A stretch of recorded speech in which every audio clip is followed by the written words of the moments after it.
আমি এইবারও হজ্জের সফরে আমাদের কাফেলায় যেই মহিলারা আছে উনাদেরকে বললাম যে আপনারা এই সৌদি আরবের হোক আর যেই দেশেরই হোক, এই দেশের কিছু মহিলার মুখ খোলা, এইটা দেখে যদি আপনারা বলেন যে এ দেশে কত মহিলার মুখ খোলা, কাজে আমরাও মুখ খোলা রাখবো, তা আমি বললাম যে যদি এটাই হয় তাহলে বোঝা গেল আপনারা মুখ খোলা রাখবেন কিনা এই ব্যাপারে মাসালাটা ফতুয়াটা নিলেন এই বেডিদের থেকে। তাহলে এই মহিলাদের মোবাইল নাম্বার রাখবেন, যাতে অন্য যে কোনো বিষয়েও বাংলাদেশের থেকে মাসলা লাগলে এবডি করে জিগাইতেন পারেন। কারণ এখন যেহেতু আপনাদের মুফতি এবডিরা এই বেপর্দা মুখ খোলা মহিলা এগুলা, তো এগুলার মোবাইল নাম্বার রাখবেন, হ্যাঁ জিগাইবেন সামনে যে কোনো অন্য বিষয়, অজু গোসল নামাজ রোজা অন্যান্য বিষয়ের মাসলা। কারণ এই মাসলা যখন এখান থেকে নিতে আসছেন তো বাকিটিও তো হেরা জানেন, তো হেরার থেকে জিগাইবেন, তখন তো আর কেউ মানবেন না।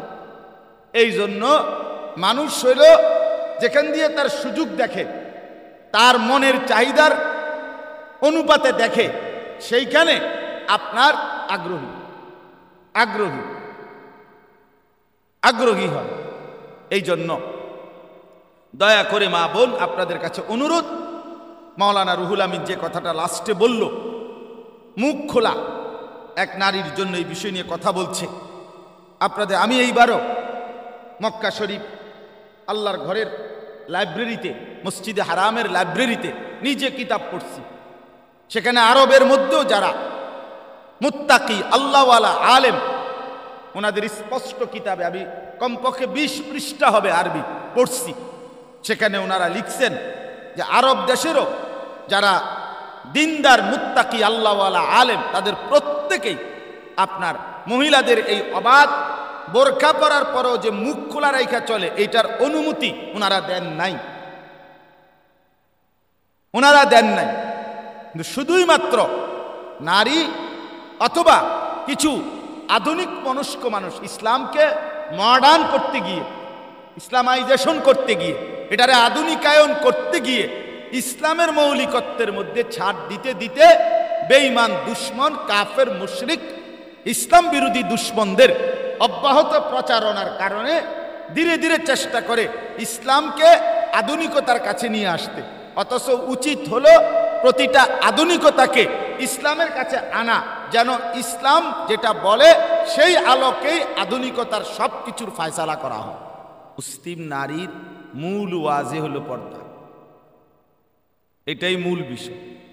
অজু গোসল নামাজ রোজা হজ জাকাত জিকির তেলাওয়াত হাঁটা চলা উঠা বসা সর্বকিছুতেই একজন মুসলিম নারীর জন্য প্রথম লক্ষণীয় বিষয় হলো তার পর্দা। পর্দাকে প্রথমে রেখে, সামনে রেখে বাকি আমল সাজানো হয়।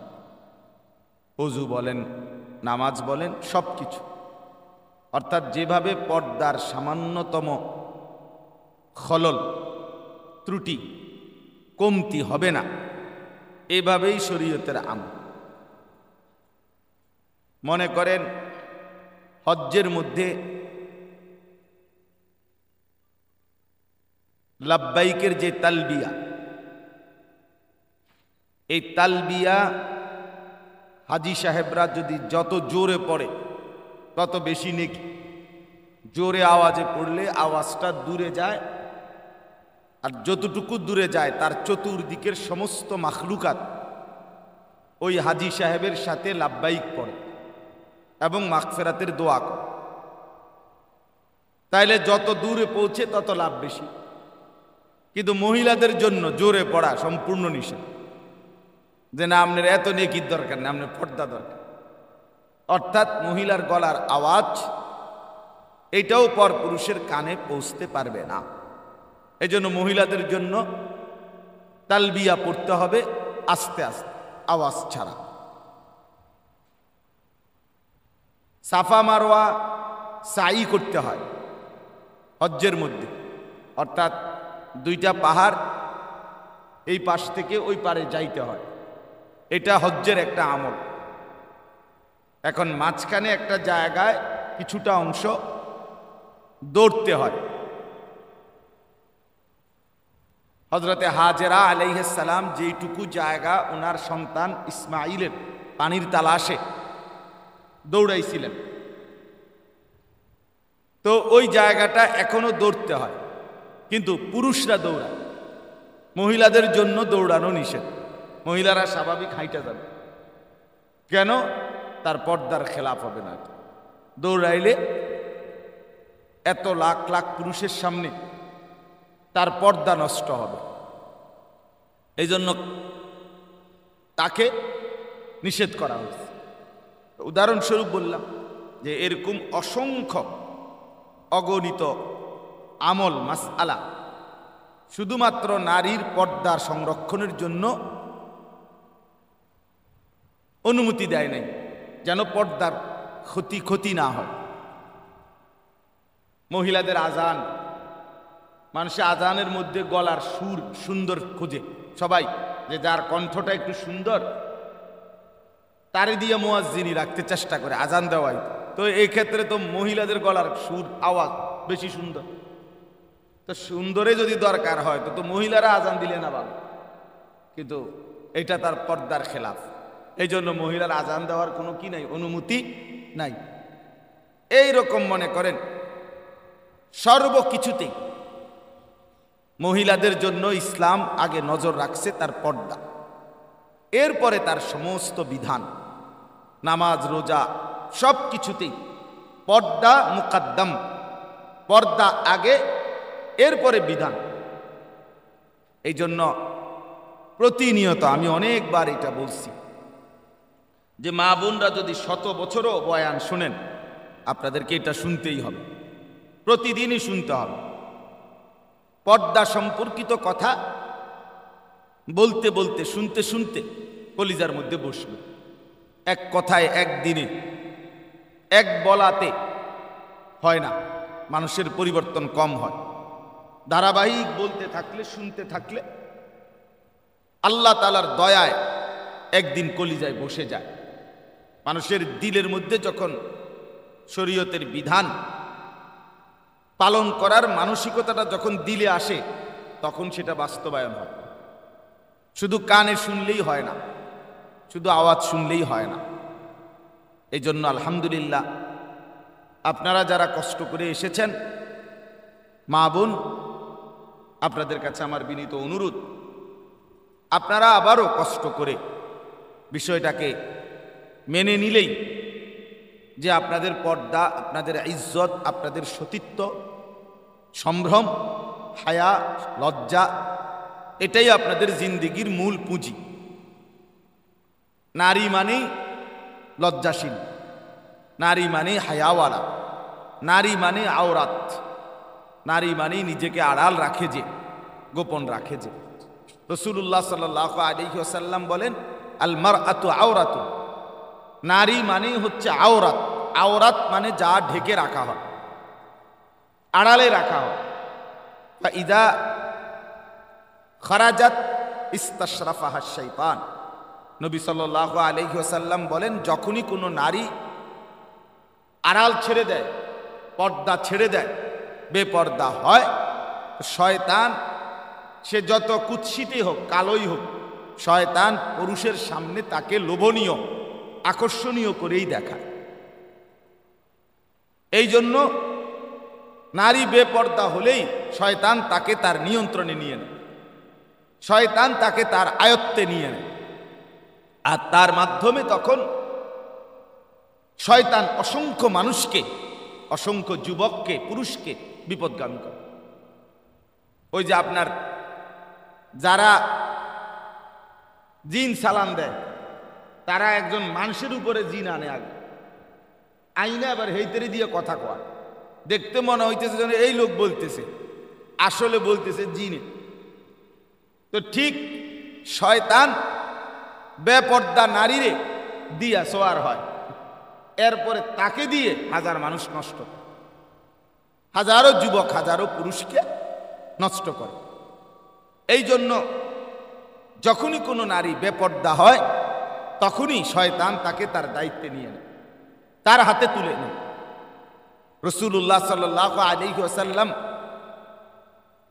হাদিসের মধ্যে বলেছেন আর নিসা ও হাবাইলুশ শাইতান, নারী হচ্ছে মানে বেহায়া বেপর্দা, দিন মানে না এমন নারী শয়তানের রশি, যেটা দিয়া শয়তান তার পক্ষের যারা তাগরে বাঁধে, অর্থাৎ তার অনুসারীদেরকে একত্র করে নারীর মাধ্যমে।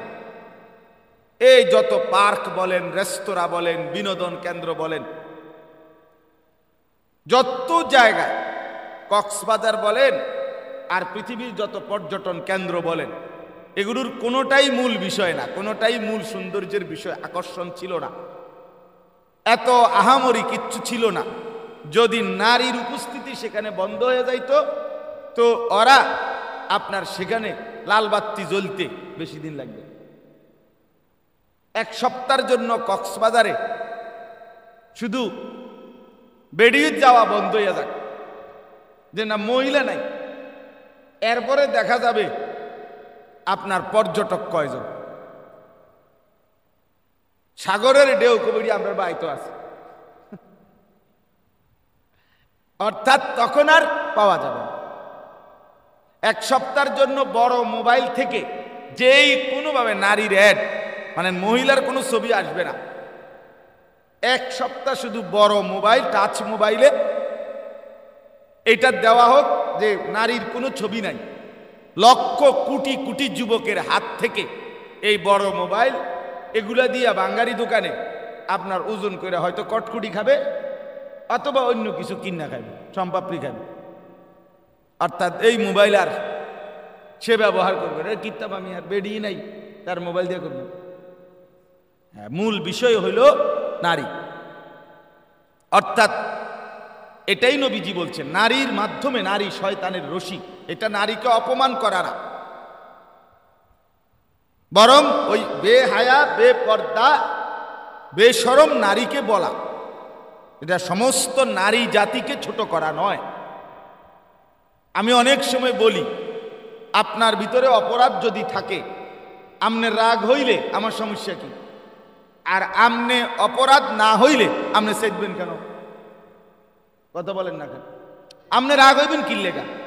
আর আমনে পাপী হইলে আমনের গায়ে লাগুক নয়তো আড্ডিত লাগুক, আমার সমস্যা কি?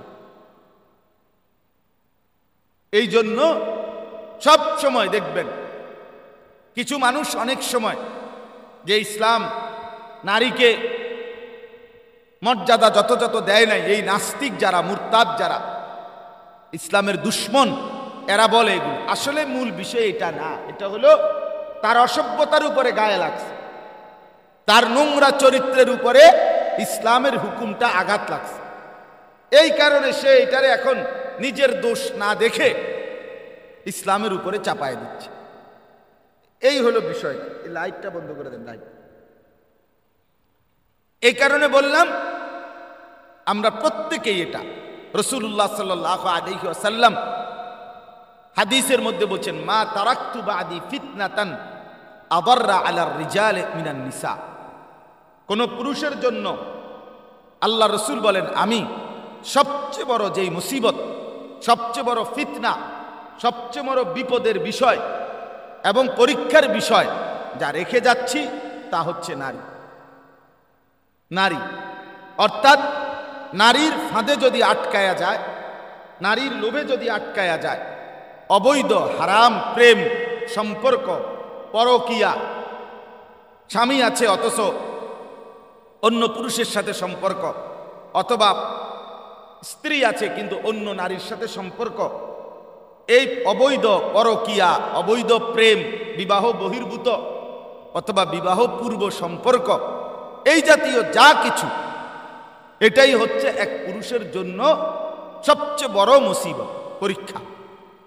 আল্লাহ নবী সাল্লাল্লাহু আলাইহি ওয়াসাল্লাম বলছেন, নবী সাল্লাল্লাহু আলাইহি ওয়াসাল্লাম বলেন, একজন নারী ইচ্ছে করিলে আযহাবালি লুব্বির রাজুলিল হাজিম, একজন অভিজ্ঞ, দক্ষ, বুদ্ধিমান, বিচক্ষণ পুরুষকে কাত করে ফেলে, কাবু করে ফেলে, অর্থাৎ তার ফাঁদে ফেলে দেয় যখনই সে শরীয়তের সীমানা লঙ্ঘন করে। অর্থাৎ যে নারীর প্রতি দেখা, তার সাথে একাকী হওয়া অথবা তার সাথে চলা, এই বিষয়টা যদি সে নিজে নিয়ন্ত্রণ না করে, পুরুষ যে না আমি পারবো, মহিলার সাথে কথা বললেও আমার অসুবিধা হবে না, অথবা মহিলার সাথে যদি এক জায়গা থেকে আরেক জায়গায় আমি সাথে যাইও, আমি এত সহজেই পাপে লিপ্ত হব না, না আপনার এই পণ্ডিতি কথা 2-4 দিন পরে আর থাকতো না। এই মাতবুরি কথার কোনো অর্থ নাই, এই ফালতু কথার কোনো কি নাই, অনুমতি নাই মূলত ইসলামে। এই জন্য বললাম, আল্লাহ নবী সাল্লাল্লাহু আলাইহি সাল্লাম বলেন, অসংখ্য বুদ্ধিমান বিচক্ষণ মানুষকেও, পুরুষকেও একজন নারী তার ফাঁদে ফেলে দেয়, কাত করে দেয়, গুনাহের মধ্যে লিপ্ত করে ফেলে।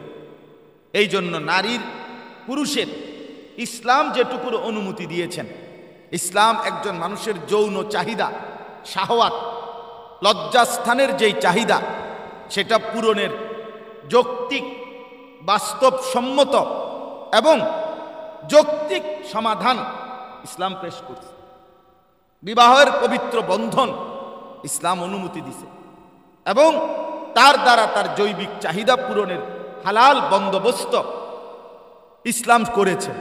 তাহলে যেখানে ব্যবস্থাপনা আছে সেখানে আমি হারামে যাব কেন? অনুমোদিত পন্থা যেখানে আছেই এবং একদম সহজ, ইসলামে বিবাহ একদমই সহজ, একদমই সহজ বিষয়।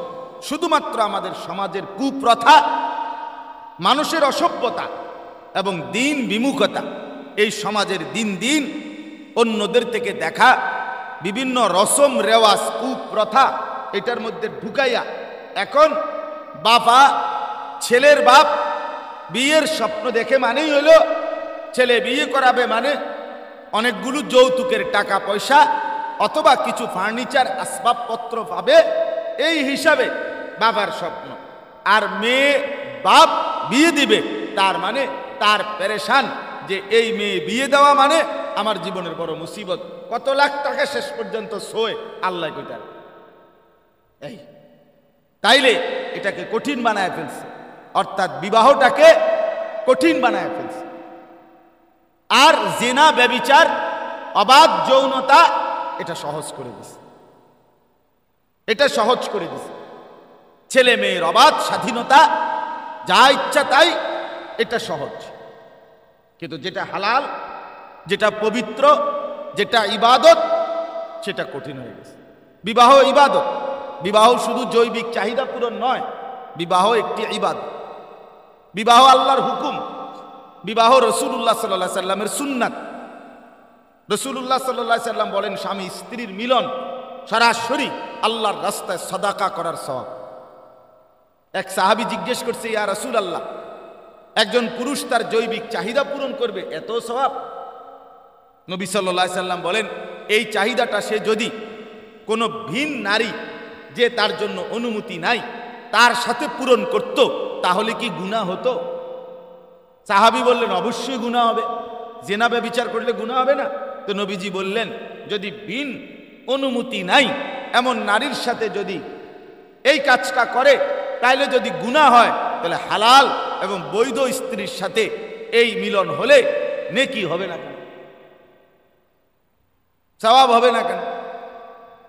এই জন্য আল্লাহ নবী সাল্লাল্লাহু আলাইহি সাল্লামের হাদিসে, আল্লাহর কোরআনে নারী পুরুষের সম্পর্কের যেই প্রয়োজন, যেটুকু দরকার, যেভাবে দরকার, সব কিছুর বিস্তারিত বর্ণনা, অনুমতি ইসলাম দিয়ে রাখছে। কিন্তু আমাদের সমাজ বর্তমানে এই ব্যাপারে গাফলতি। ছেলে কালকে আপনার একজনকে দেখছি, ওনার বয়স হবে না হয়তো 36-37 বছর বয়স, উনি এখনো বিবাহের জন্য মেয়ে খুঁজা পায় না। কি খুঁজাটা খুঁজতে আছে উনি? বলে মেয়ে খুঁজা পায় না বিয়ে। ওনার বয়স হয়ে গেছে 36-37, উনি হয়তো চাঁদের দেশে খুঁজতেছে, মঙ্গল গ্রহে খুঁজতেছে, তারপরে সৌরজগৎ যত কিছু আছে ওইগুলোতে খুঁজতেছে। এখন ওইগুলোর থেকে যদি খুঁজা পায়, আর এখানে আর মাটিত নাই, জমিনে নাই, এখন যদি প্রশ্ন করেন যেহেতু জমিনের কোনো মহিলা আপনার পছন্দ হয় না, তো মোবাইলে বেডি চাননি, সেটা কেমনে চান? সেটাও তো পছন্দ হইবার কথা না। কিন্তু সেইটাতে দেখবেন গিয়া 100 পছন্দ হয়। মানুষের বেডি চাইতে আপত্তি নাই, পরের মহিলা চাইতে সমস্যা নাই।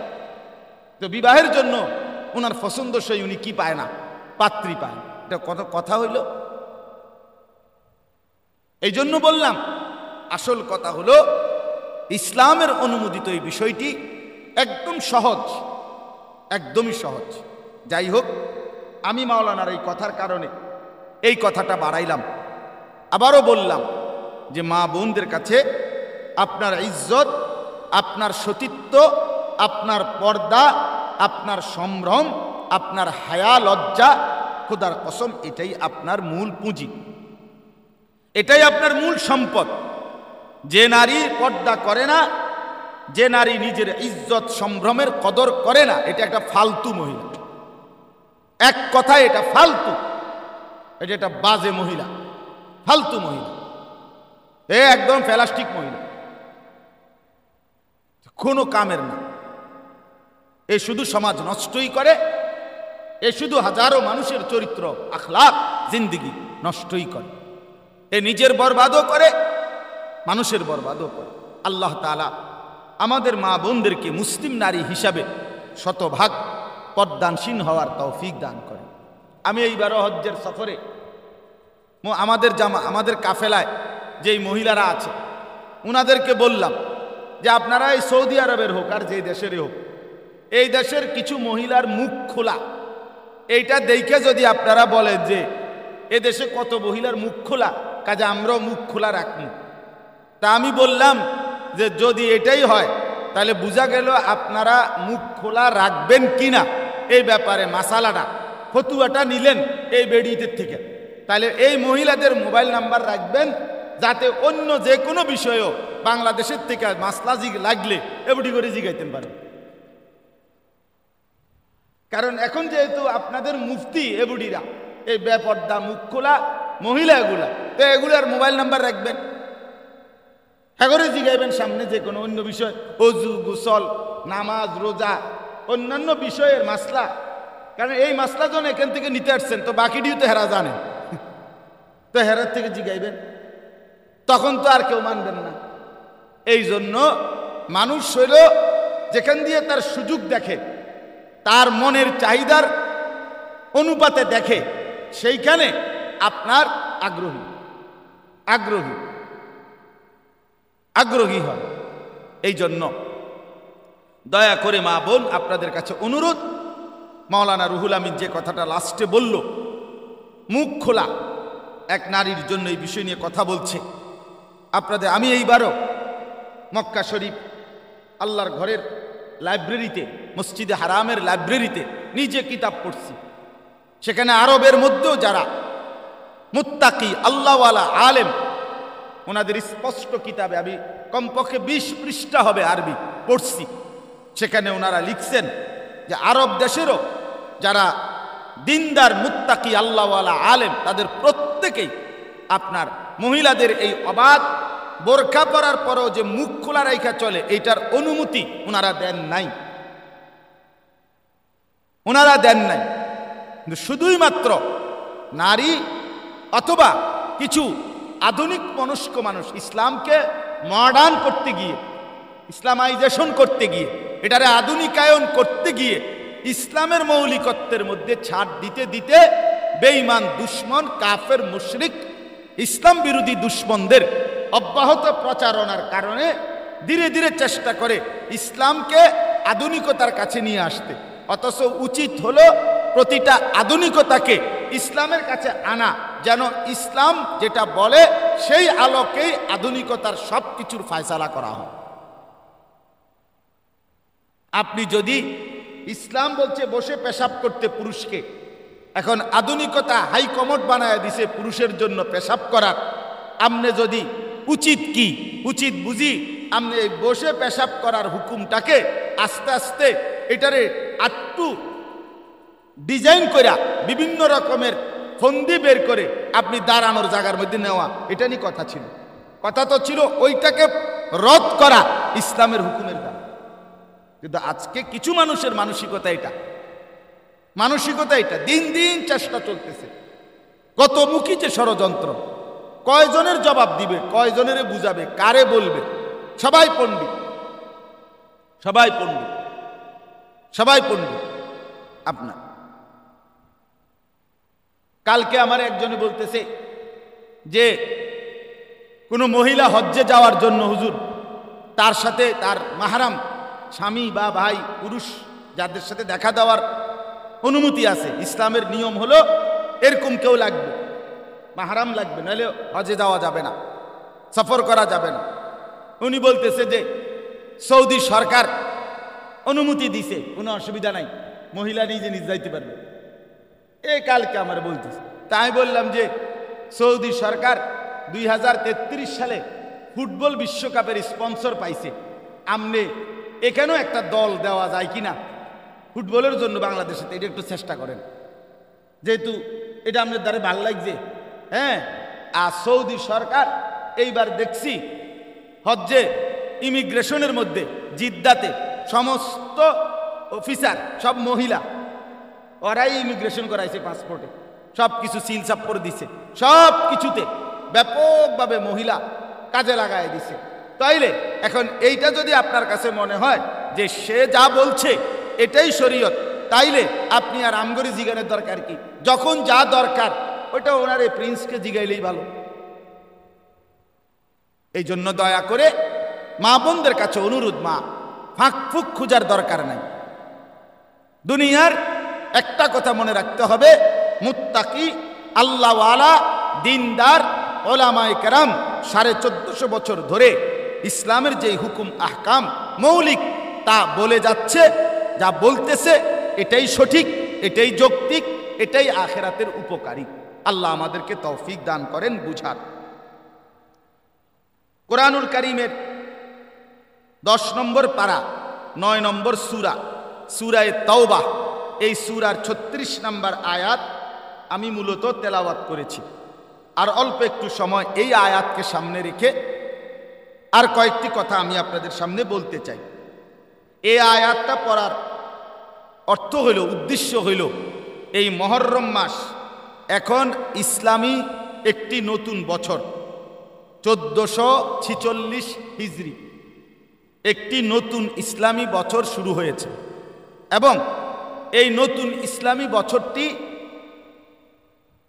মুহররম মাস তার প্রথম মাস, আজকে 6 তারিখ চলতেছে।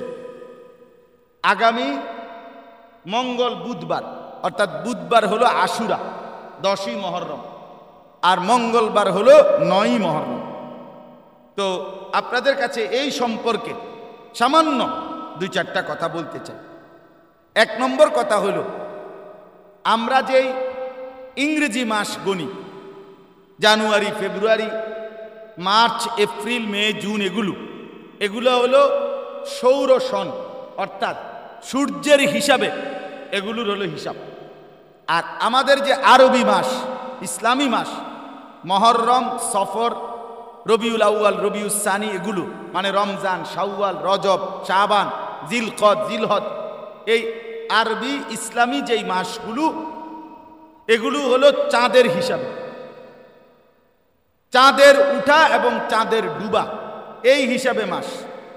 তাহলে এখানে একটা মৌলিক পার্থক্য, ইংরেজি মাস এগুলো সূর্যের হিসাবে, সূর্যের উদয় অস্তর হিসাবে, আর আরবি মাস চাঁদের উদয় অস্ত হিসাবে। তো এতে করে কি হয় বিষয়টা? এতে করে মূল বিষয় হলো ইসলামী শরীয়তের যত হুকুম আহকাম সময়ের সাথে হিসাব, এই সময়ের ক্ষেত্রে আপনার অবশ্যই এই চন্দ্র বছর, ইসলামী বছর, যেটা চাঁদের উঠা এবং ডুবার মাধ্যমে নির্ধারিত হয়, এটার সাথে সম্পৃক্ত। এখন কেউ যদি এই চন্দ্র বছর, ইসলামী বছরের হিসাব না করে, হিসাব না জানে বা হিসাব না রাখে, তাইলে ইসলামী শরীয়তের বিধান যথাযথভাবে পালন করা অসম্ভব। এটা ইংরেজির লগে মিলাইলে হইতো না। যেমন মনে করেন একটা সহজ উদাহরণ বলি, মহিলারাও বুঝবেন, পুরুষরাও বুঝবেন। সেটা কি? ইসলামী বছর যেটা চাঁদের হিসাবে হয়, চন্দ্র মাস মানে চাঁদের উঠা এবং শেষ ডুবা, এই হিসাবে 31 দিনে কোনো মাস নাই, হয় 29 নয় 30। কিন্তু সূর্যের হিসাবে যে সৌর সন ইংরেজি বছর, এখানে কি আছে? 31 দিনেই বেশিরভাগ মাস। 30 মাস তো ওই যে একটা April June and 30 days has September April June and November. তার মানে সেপ্টেম্বর এপ্রিল জুন নভেম্বর, এই 4 মাস হইল কি মাস? 30 মাস। আর হইল ফেব্রুয়ারি হইল 28, বাকিটা সব কি 31 মাস। এখন কোন ব্যক্তির উপরে শরীয়ত কর্তৃক একটি নির্দিষ্ট পরিমাণ সম্পদ যদি 1 বছর থাকে, তাহলে ওই ব্যক্তির উপরে জাকাত ফরজ হয়। এটা এক কথাই বললাম যে শরীয়তে একটা পরিমাণ আছে, 7.5 ভরি স্বর্ণ অথবা 52.5 ভরি রূপা, অথবা টাকা যদি 52.5 ভরি রূপার যেই দাম, ওই পরিমাণ টাকা পণ্য কোনো ব্যক্তির কাছে অতিরিক্ত যদি 1 বছর জমা থাকে, তাহলে সেই ব্যক্তির উপরে জাকাত দেওয়া ফরজ। তাহলে এটা একটা ফরজ। এবং জাকাত ফরজ যে আদায় করে না, তার অত্যন্ত ভয়ানক আযাব কোরআনেও আছে, হাদিসেও আছে। এখন এই চন্দ্র বছর যেটা ইসলামী বছর, এখানে বছর পূর্ণ হয় 354 দিন। চন্দ্র বছর হইল 354 দিনে বছর, বছর হইল 365 দিনে বছর। যেহেতু এনে 31 ওয়ালা ডেট আছে অনেকগুলো, এখন বলেন 354 আর 365, এখানে 11 দিনের ব্যবধান। তাহলে কোনো ব্যক্তি 1 বছর যে হিসাব করবে জাকাত ফরজের, এটা তাকে হিসাব করতে হবে 354 দিনে। তাইলে আপনি যদি ইংরেজি বছর গণে, তাইলে 11 দিন আগেই তার উপরে জাকাত কি হয়েছে? ফরজ হয়েছে। কিন্তু সে 11 দিন পরে কি করতেছে? হিসাব করতেছে। এই 11 দিনের গ্যাপে সে তো মনে করছে পূর্ণ হয় নাই, জাকাত দেয় নাই, মনে করেন তার ইন্তেকাল হয়ে গেল, অথবা তার কাছে 11 দিনের মধ্যে গিয়ে আইসা সম্পদ তার নাই হয়ে গেছে, নাই আর কি, খরচ হয়ে গেছে, হারায় গেছে, যেটাই চেটা হয়েছে। তো হে কবে আমার বছর পুড়ছে না, 365 দিন এনো হয়েছে না, কিন্তু হিসাবে তো 354 দিন যেদিন পূর্ণ হয়েছে, ওই দিনেই কি হয়ে গেছে? বছর হয়ে গেছে, তার উপরে জাকাত ফরজ। এখন যদি কেউ ইসলামী বছর না হিসাব রাখে, তাইলে তার জাকাত ফরজ হয় আগে, কিন্তু সে ইংরেজি হিসাব ধরে রাখাতে সে জাকাতের হিসাব করতেছে পরে, এর কারণে সে গুনাহগার হবে যদি অনাদায়ী হয়।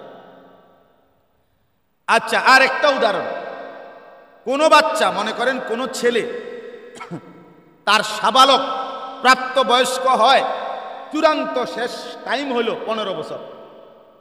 যদি কারো বয়স 15 হয়ে যায় কোনো ছেলের, এবার যদি তার গোসল ফরজও না হয়, তারপরেও তাকে সাবালক হিসাবেই, প্রাপ্তবয়স্ক হিসাবেই ধরা হয় শরীয়ত, 15 বছর বয়স। এখন 15 বছরের হিসাবটা কেমনে বাইর করবে? যদি 365 দিনে বাইর করে, তাইলে যেই হিসাব 354 দিনে যদি 15 বছর ধরে, তাহলে 15 বছরের ভিতরে 11 দিন করে কমাইয়া আনলে প্রায় 6 মাসের কাছাকাছি গ্যাপ, মানে ব্যবধান। ইংরেজি 15 বছর আর ইসলামী 15 বছর হিসাব করিলে আপনার 11 দিন কমাইয়া 15 বছরের লগে 15-11 পূরণ দিতে হবে। তাইলে প্রায় 6 মাসের কাছাকাছি সময় কম, অর্থাৎ প্রায় 6 মাস আগেই ছেলেটা প্রাপ্তবয়স্ক হয়ে গেছে, কিন্তু ইংরেজি হিসাব ধরাতে সন তারিখ তারার হিসাবে এখনো কি হয় নাই? প্রাপ্তবয়স্ক হয় নাই, অথচ হয়ে গেছে। শরীয়তের বিধান তার উপরে কার্যকর হয়ে আছে গত 6 মাস আগে, কিন্তু এরা যে বইয়ে হিসাব রাখছে শুধু ইংরেজি হিসাব, যার কারণে তারা জানেও না। এই জন্য বললাম, অনেক বিধান আছে ইসলামে যেগুলো শরীয়তের বিধান। চন্দ্র বছর, ইসলামী বছর, এই চাঁদের বছরের সাথে হিসাবের সাথে সম্পৃক্ত। এই জন্য উলামায়ে কেরাম, মুফতিয়ানে কেরাম বলছেন, কোনো মুসলমানের জন্য এই চাঁদের হিসাব রাখা, ইসলামী বছরের হিসাব রাখা কোনো এলাকা, কোনো মহল্লাবাসীর জন্য ফরজে কেফায়া। ফরজে কেফায়া মানে কি? জানাজার নামাজ যেমন, অর্থাৎ একটি অঞ্চল বা মহল্লার কিছু মানুষ যদি হিসাব রাখে, বাকিদের জন্য এই হুকুম আদায় হয়ে যাবে। আর যদি কেউ হিসাব না রাখে, কেউ না জানে, তাইলে সকলেই গুনাহগার হবে। যেমন জানাজার নামাজ কিছু লোক আদায় করিলে সবাই গুনাহ থেকে মাফ পায়, কিন্তু কেউ যদি আদায় না করে তাহলে মহল্লার সকলেই কি হয়? গুনাহগার হয়। এই ঠিক এরকম। এই জন্য আপনাদের কাছে, মা বোনদের কাছেও বললাম, মাঝে মাঝে হিসাব নিবেন, খবর নিবেন, আরবি বছর, ইসলামী বছর কোন মাস এখন, কোন সন এখন। আফসুসের বিষয়, দুর্ভাগ্যের বিষয় আমাদের এটা। আয় মুসলমান 6 বছরের বাচ্চাও 2024 সাল জানে, কিন্তু কোটি কোটি মুসলমান 1446 হিজরি ইসলামী বছর কোনটা এখন, আপনি কোটি কোটি লাখ লাখ মুসলমানকে জিজ্ঞেস করেন, বলতে পারেন জানে না। যেটা ইসলামের সাথে সম্পৃক্ত সেটা জানে না। অথচ ইংরেজি বছর খ্রিস্টানরা নির্ধারণ করা, ঈসা আলাইহিস সালামের জন্মের সন থেকে 2024 বছর আগে ঈসা নবী জন্ম নিছে, এইটাই হিসাব করে যিশু খ্রিস্টের জন্ম হিসাবে এই ইংরেজি হিসাব। তাইলে এটা খ্রিস্টানদের প্রবর্তিত। বাংলা সন আপনার সম্রাট জালালউদ্দিন মোহাম্মদ আকবর মুঘল বাদশাহ ছিল। মুঘল আমলে এই জমির ফসলের খাজনা ট্যাক্স 1 বছরের আদায় করবার সুবিধার্থে বাদশাহ আকবর তার সভাসদদেরকে নিয়ে এই বাংলা সন চালু করছে। এটা হলো ট্যাক্সের বছর, ট্যাক্সের হিসাবে মাস। এই জন্য এখনো দেখবেন আমাদের দেশেও রেজিস্ট্রি অফিসে এই জমির খাজনা কাটতে গেলে বাংলা সন লেখা হয়। এইটা হলো মেন হিসাব, বাংলা সনের তারিখ, বাংলা সন লেখা। ওই যে ওই যেখান থেকে এটা কি হয়েছে, শুরু হয়েছে।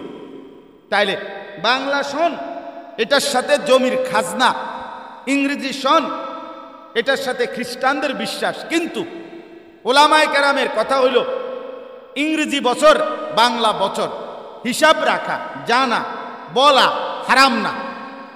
কি নয়? হারাম নয়, নাজায়েজ নয়। কিন্তু ইসলামী বছর এটা সরাসরি আমাদের প্রিয় নবী সাল্লাল্লাহু আলাইহি সাল্লাম মক্কা থেকে হিজরত করে মদিনায় গেছেন যেই বছর, ওই বছরকে হিসাব করে ইসলামী বছর। এই জন্য এটারে হিজরি সন বলে। তাইলে ইসলামী বছরের সাথে একে তো শরীয়তের মাসআলা জড়িত, শরীয়তের হুকুম জড়িত, আবার ইসলামী বছরের সাথে রাসূলুল্লাহ সাল্লাল্লাহু আলাইহি সাল্লামের হিজরতের সরাসরি সম্পৃক্ততা। কাজেই শরীয়তের বিধান মানার স্বার্থেও ইসলামী বছর জানা দরকার, আবার নবীজির ভালোবাসা হিসাবেও ইসলামী বছর জানা। কিন্তু যেটা রাসূলুল্লাহ সাল্লাল্লাহু আলাইহি সাল্লামের সম্পৃক্ততা, হিজরত ইসলামের সবচেয়ে টার্নিং পয়েন্ট। 13.5 বছর পরে নবী যখন মক্কা থেকে মদিনায় হিজরত করেছেন, তার অল্প সময়ের ব্যবধানে ইসলাম সারা পৃথিবীতে চমকায় গেছে মদিনায় যাওয়ার পরে। তাহলে হিজরত ইসলামের টার্নিং, সবচেয়ে গুরুত্বপূর্ণ একটি বিষয় যার দ্বারা ইসলাম প্রচারিত হয়েছে। তাহলে এই জন্য বললাম, আজকে আপনাদের কাছে অনুরোধ, মহররম মাস হিসাবে মা বোন, আমার বাবা ভাই সবাই মিলে চেষ্টা করেন, বাসায় যদি ইচ্ছা করলে সম্ভব, বাজারে এখন পাওয়া যায় আরবি বছর তারিখওয়ালা ছোট বোর্ড, আপনার অল্প 100, 200, 300 টাকা দিয়া। আমরা আমাদের মাদ্রাসাতেও নিয়মিত আলহামদুলিল্লাহ হিসাব রাখা হয়, এবং আমাদের সুদন্যপুর আমার শায়েখের মাদ্রাসাতেও হিসাব রাখা হয়। বহু জায়গায় এখন রাখে, মোটামুটি আগের চাইতে বাড়ছে। অর্থাৎ আপনারাও ইচ্ছা করলে নিজ নিজ বাসায় এরকম বোর্ডের মতো কাগজের বানানো, প্লাস্টিকের বানানো, কাঠের বানানো বাজারে পাওয়া যায়। অর্থাৎ আপনারা এরকম বোর্ড যেখানের মধ্যে হিজরি এবং মাস তারিখের সিস্টেম আছে, ওইখানে রাখলে এটা যদি ঘরের মধ্যে একজন বদলাইয়া দেয় তারিখটা, ডেইলির কার্ডটা খুলে খুলে আবার পরের তারিখ লাগায়, তাইলেই সহজ সওয়াব হবে। যেহেতু মানুষ ভুলে যাচ্ছে, শতকরা 99% মানুষ যেটা ভুলে যাচ্ছে, তো যে আমল মৃত পায় মানে মরে যাচ্ছে প্রায়, সেটা জীবিত করা, এমন আমল রাসূলুল্লাহ সাল্লাল্লাহু আলাইহি সাল্লামের হাদিস অনুযায়ী এটার মধ্যে আল্লাহর রাস্তায় শহীদ হওয়ার সওয়াব নেই, অনেক বড় নেকি আছে।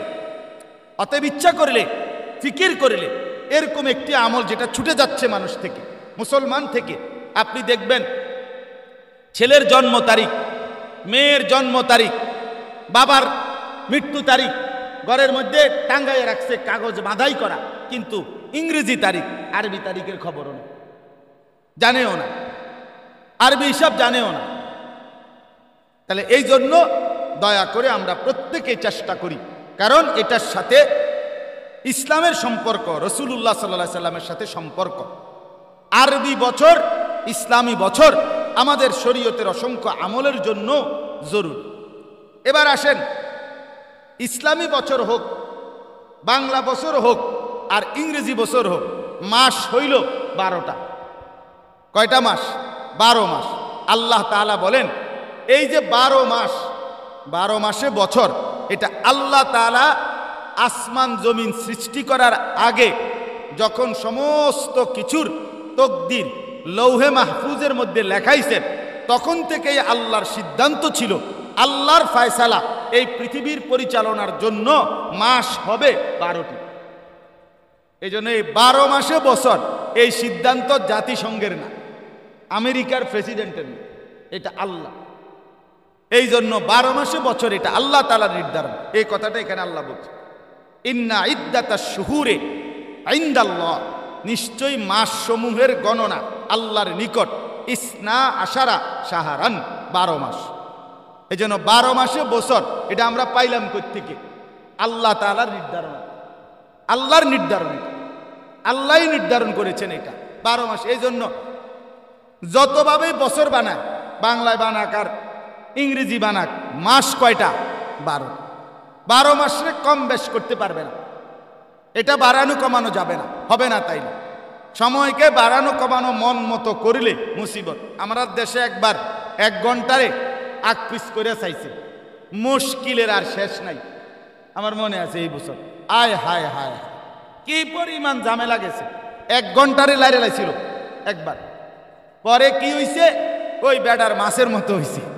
বেটা মাছ হাতে কইরা বাজারের থেকে বাড়িতে যাচ্ছিল, মানুষে বারবার জিগায় কি ও মাছ কত? কয় 200 টাকা। তো বিরক্ত হইয়া বেটা চিন্তা করছে, সবাই যেহেতু বারবার জিজ্ঞায় মাছ কত বলতে কষ্ট লাগে, তো ব্যাগে ঢুকাই এলাই। এই জন্য একটা ব্যাগ কিনা মাছটা ব্যাগের মধ্যে ঢুকাইছে। চিন্তা করছে এখন আর কেউ জিগাইতো না, মাছ তো আর দেখবে না। তো এইবার মানুষে জিজ্ঞাসা করে কি ও ব্যাগে কি ও? কয় মাছে না। কয় তো মাছ কত? কয় 200 টাকা। এইবার 2 বার কইয়া বেটা কয় খাইছে আমার। হায় হায় হায়, আগে তো জিগাইতো শুধু মাছ কত, এখন তো কথা আরো 1 লাইন বাড়ছে। এখন কয় ব্যাগে কি? কয় মাছ। মাছ কত? তো এখন তো আরো কথা বাড়লো না, ঝামেলা আরো বাড়ছে না ব্যাগে ঢুকাইয়া। তো ঠিক এরকম ভাবে আপনার আগের ওই 1 ঘন্টা যখন কমাইছিল, তখন আমরা প্রতিদিন জিজ্ঞাসা করতে হইতো আগের 9টা না অনকার 9টা, আগের 10টা না অনকার 10টা। মানে এবার আরো ঝামেলা বাড়ছে। এই জন্য আল্লাহ তাআলা বলেন ফি কিতাবিল্লাহ, লৌহে মাহফুজে আল্লাহ তাআলা যেখানে সমস্ত মাখলুকের তাকদীর লিখছেন, ওই লৌহে মাহফুজে আল্লাহ সিদ্ধান্ত দিয়ে রেখেছেন মাস হবে কতটি? 12টি।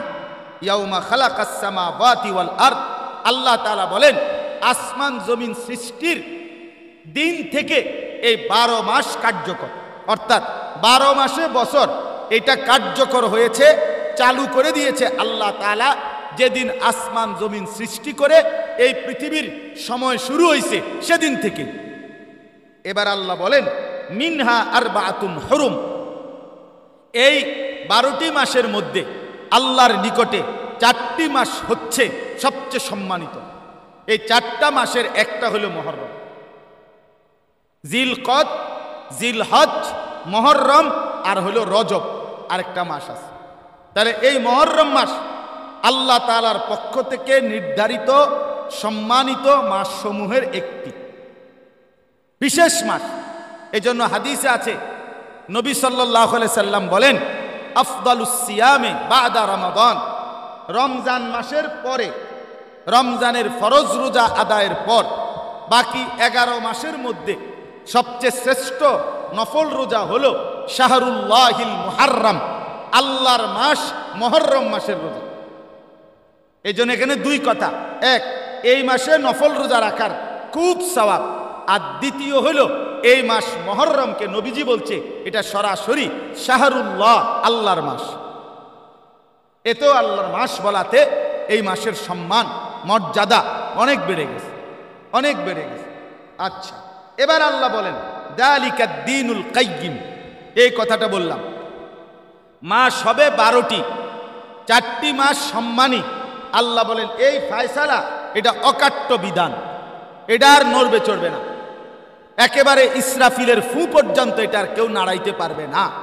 এই জন্য পৃথিবীর এই সৃষ্টির সূচনা থেকে 12 মাস চলতেছে, আজকের এই দিন পর্যন্ত পৃথিবীর কেউ 12 মাসকে 13 মাস 11 মাসে বছর বানানোর সাহস করে নাই।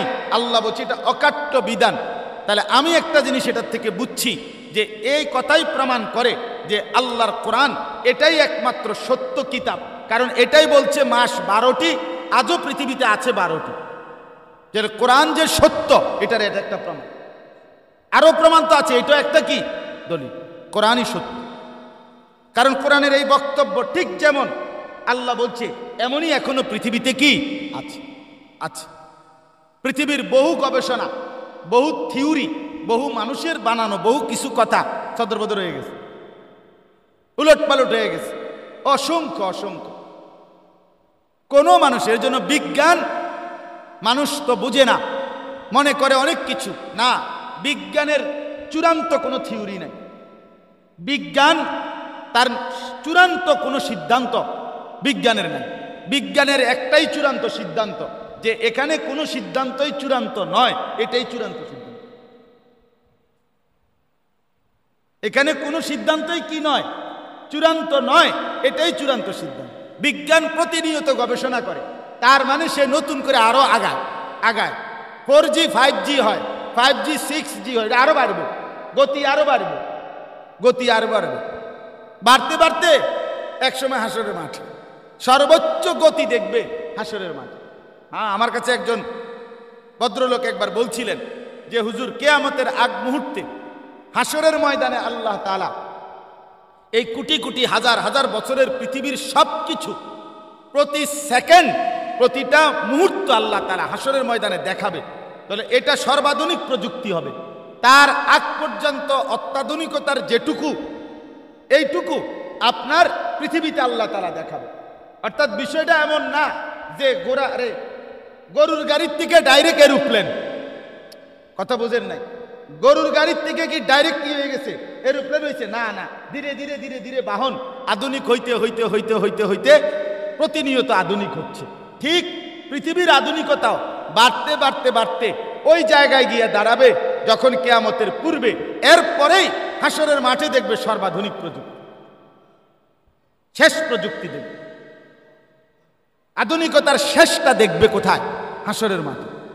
এই জন্য আরো গতি হবে, আরো আধুনিক হবে, আরো আরো এই আপনার এই মোবাইল, এই বড় মোবাইল, এই যা কিছু আছে এগুলোর পরে আরো প্রযুক্তি আসবে, আরো প্রযুক্তি। আমি ওইবারও শুনছি যে আপনার কোনো মানুষ 3 জন 4 জন যেখানে বসে কথা বলবে, নিজেরা কথা বলতেছে, কিন্তু তাদের মোবাইলের ডাটা যদি খোলা থাকে, অর্থাৎ মোবাইলের মধ্যে এমনি তারা মোবাইলে বলে নাই, এমনি কথা বলছে, কিন্তু ওই ডাটাই তাদের এই কথাগুলো কালেক্ট করে পরবর্তীতে মোবাইল অন করলে তাকে ওই সম্পর্কিত বিষয় সরবরাহ করবে। এই খুব দ্রুত আইতেছে মোবাইল। অর্থাৎ আপনার ভিতর কলজাটা শুদ্ধা, ভিতরে কিতা সব বাইর করে নেবে। আর এটা কোরআনে আছে, আল্লাহ বলছে হাসরের ময়দানে আমি তোমাদের অন্তরের ভিতরের সমস্ত কথা খুলে তোমাদেরকে দেখাবো। ইয়াউমা তুবলাস সারাইর মা হুসিলা মা ফিস সুদূর। হ্যাঁ, এজন্য আল্লাহ তাআলা বলেন ফালা তাজলিমু, এটাই শেষ কথা। আল্লাহ বলেন ফালা তাজলিমু ফীহিন্না আনফুসাকুম, অতএব তোমরা কোনোভাবেই এই সম্মানিত মাসগুলোতে, আমার দেওয়া 12টি মাসে আমার বান্দারা তোমরা নিজের উপরে জুলুম করো না, গুনাহ করো না, নাফরমানি করো। অতএব আল্লাহ তাআলার আদেশ, আমরা যেন আল্লাহর দেওয়া বছর, আল্লাহর দেওয়া মাস, আল্লাহর দেওয়া সম্মানিত মাস, আল্লাহর দেওয়া রাত, আল্লাহর দেওয়া দিন, আল্লাহর দেওয়া সকাল দুপুর, শনিবার রবিবার সপ্তাহ, এই কোনো কিছুতে আল্লাহর নাফরমানি যেন না করি। এই জন্য মা বোন, আমি আপনি সবার জন্য সবক এটা, এই আসমান জমিন, এই সকাল দুপুর রাত বিকেল, এই সপ্তাহ মাস বছর, এই সবটাই আল্লাহর দেওয়া। সময় আল্লাহ পরিবর্তন করে, রাত আল্লাহ বদলায়, দিন আল্লাহ বদলায়। অতএব আল্লাহর জমিনে আল্লাহর দেওয়া সময়ে আল্লাহর নাফরমানি করা ঠিক না, উচিত না। আপনার যদি নাফরমানি করতে হয় তাহলে আপনি ভিন্ন সময় আওলাদ করেন, আসমান ও জমিনের সীমা রেখা ছেড়ে চলে যান। ইন ইসতাতাতুম আন তানফুযু মিন আকতারিস সামাওয়াতি ওয়াল আরদ ফানফুযু, আল্লাহ বলেন পারলে আমার আসমান জমিনের সীমানা ছেড়ে দাও, নাফরমান ছাড়ো। এটা কেন আমার জমিনে নাফরমানি করছো? অতএব বেপর্দা কেন হলেন? নামাজ কেন ছেড়ে দিলেন? আখিরাত কেন ভুলে গেলেন? আল্লাহকে কেন বাদ দিলেন? এজন্য যে সমস্ত মা বোন দয়া করে বেপর্দা হচ্ছেন, দয়া করে নিজের উপরে রহম করেন। নাটক, সিনেমা, টেলিভিশন, নাচ গান, অশ্লীল ছবি, হিন্দি সিরিয়াল, এই সমস্ত দেখেই যাদের জিন্দেগি কাটে মা, এটা নাফরমানি ছাড়া, আল্লাহর সাথে সীমা লঙ্ঘন ছাড়া আর কিছুই না। জীবন মানে শুধুই কেবল গহনা অলংকার, জীবন মানে শুধুই মাত্র প্রসাদনী, সাজগোজ আর ড্রেসিং টেবিলের সামনে বসা, আর নাটক সিনেমা, আর কিছুক্ষণ খানা খাদ্য, আর বাইরে ঘোরা, পার্কে, বিনোদনে, মার্কেটে, শপিং সেন্টারে, এইটুকুই নাম এক মুসলিম নারীর জীবন নয়। হযরত আয়েশা রাদিয়াল্লাহু তাআলা আনহা এমন ছিলেন না, রাবেয়া বসরিয়া এমন ছিলেন না, মা ফাতেমার জিন্দেগি এমন ছিল না, উম্মতের যারা মুসলিম নারী, মহিয়সী নারী, তারা এমন ছিলেন না। অতএব আজকে অনুরোধ করলাম সমস্ত মা বোন, এই সম্মানিত মুহররম মাসকে কদর করবেন। কি দিয়া কদর করবেন? এই মাসের সবচেয়ে বেশি কদর হলো মুহররমের আশুরার 2টা রোজা রাখা। আর এই আশুরার 2টা রোজা হলো এই মঙ্গল এবং বুধবার। আজকে হলো শনিবার, রবি, সোমবার দিন দিবাগত রাতে সেহরি খাবেন, মঙ্গলবারে রোজা রাখবেন, আবার মঙ্গলবারে সেহরি খাবেন, বুধবারে রোজা রাখবেন। এই মঙ্গল বুধবার এই 2 দিন রোজা রাখার চেষ্টা করবেন। নবীজি সাল্লাল্লাহু আলাইহি ওয়াসাল্লাম বলেন, সিয়ামু ইয়াউমে আশুরা আহতাসিবু আলাল্লাহ আন ইউকাফফিরা আস-সানাতাল্লাতী ক্বাবলা। নবীজি বলেন, আশুরার রোজা আমি আশা করি আমার আল্লাহর কাছে যে আল্লাহ তাআলা এর বিনিময়ে পেছনের 1 বছরের গুনাহ মাফ করে দিবেন। তাহলে 2টা রোজায় 2 বছরের গুনাহ মাফ হবে। নবী সাল্লাল্লাহু আলাইহি সাল্লাম বলেন, রমজানের পরে সবচেয়ে দামি রোজা হলো মুহররমের রোজা। অতএব আশুরার এই রোজা 2টি রাখার চেষ্টা করবেন, হ্যাঁ অবশ্যই। এবং আলাদা আপনারা বিশেষভাবে এই নফল ইবাদত এবং গুনাহমুক্ত জীবন গঠনের প্রতি যত্নবান হবেন। আল্লাহ তাআলা আমাদের সবাইকে তৌফিক দান করেন। আমাদের মাদ্রাসার জন্য দোয়া করবেন, এই ইসলাহি মজলিসের জন্য দোয়া করবেন। আলহামদুলিল্লাহ, মাদ্রাসার আপনার মূল গেটের সামনে আপনাদের জন্য অনেকগুলো মা বোনদের পড়ার উপযোগী অনেক কিতাব এখানে বিক্রি করা হয় আমাদের মাদ্রাসার পক্ষ থেকে। সুযোগ থাকলে আপনারা এই কিতাবগুলো যার যেটুকু ভাল লাগে কিনে নেবেন এবং ঘরের মধ্যে পড়বেন। তাফসিরে মাআরিফুল কোরআন, এরপরে আহকামে নিসা, মহিলাদের যত মাসাইল, আহকামে জিন্দিগি, এরপরে হযরত আয়েশা রাদিয়াল্লাহু তাআলা আনহার জীবনী, আমার মা আমার জান্নাত এই নামে বই আছে, বেহেশতি জেওর, মহিয়সী খাদিজা, বিয়ে, অর্ধেক দিন, আদর্শ দিনী পরিবার, দুজনার পাঠশালা, অনেক সুন্দর সুন্দর স্বামী স্ত্রীর সম্পর্কিত অনেক গুরুত্বপূর্ণ কিতাব, ভালো ভালো বই, ইসলামী দিক নির্দেশনামূলক এখানে আছে। আপনারা কিনবেন, আপনাদের পুরুষদেরকে, ছেলে, বাবা, স্বামী, তাদেরকে আসরের নামাজের সময় আবার পাঠাবেন। ইনশাআল্লাহ আমাদের পুরুষদের মজলিস আসর থেকে শুরু হবে। আসরের নামাজের পরে আমাদের পরম শ্রদ্ধেয় আল্লামা মুফতি আমজাদ হোসাইন সাহেব তিনি বয়ান করবেন। মাগরিবের নামাজের পর আমার শায়েখ আরিফ বিল্লাহ হাকিমুন নফস আল্লামা মুফতি মুশতাকুন নবী কাসিমি হুজুর বয়ান করবেন। এরপর ইনশাআল্লাহ দোয়া হবে। মেহেরবানি করে পুরুষদেরকেও আপনারা আমাদের আজকের এই ইসলাহি মজলিসে পাঠাবেন। আল্লাহ তাআলা আপনাদেরকে তৌফিক দেন, কবুল করেন, আবার আসবার মতো হিম্মত দান করেন। সবাই দোয়া করি। আলহামদুলিল্লাহি রাব্বিল আলামিন। আল্লাহুম্মা আনতাস সালাম ওয়া মিনকাস সালাম তাবারাকতা ইয়া দাল জালালি ওয়াল ইকরাম। মাওলায়ে করিম আপনি মাফ করে দেন, মেহেরবান মাওলা আপনি মাফ করে দেন। প্রতিটা মা বোনকে আল্লাহ দিনদার আবেদা জাহেদা বানিয়ে দেন। প্রতিটা নারীকে পর্দানশীল হিসাবে কবুল করে নেন। আল্লাহ ইসলামী বছরকে কদর করার তৌফিক দান করেন। মুহররম মাসকে কদর করার তৌফিক দান করেন। আশুরার রোজাগুলো রাখবার মতো তৌফিক দান করেন। অসুস্থ বিমারি যারা শিফা করে দেন, কামাই রুজিতে হালাল বরকত দান করেন।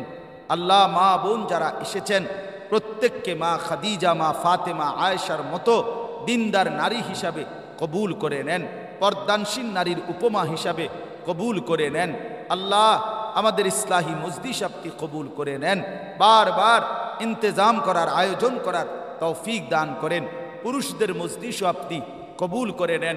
মাদ্রাসার তামাম জরুরত আপনি পূরণ করে দেন। ছাত্র উস্তাদ সবাইকে ইখলাস ও তাকওয়া দান করেন। যেই পুরুষ বাবারাও এই সময় এসেছে আল্লাহ এই ভাই বন্ধুদেরকে আল্লাহ আপনি কবুল করেন।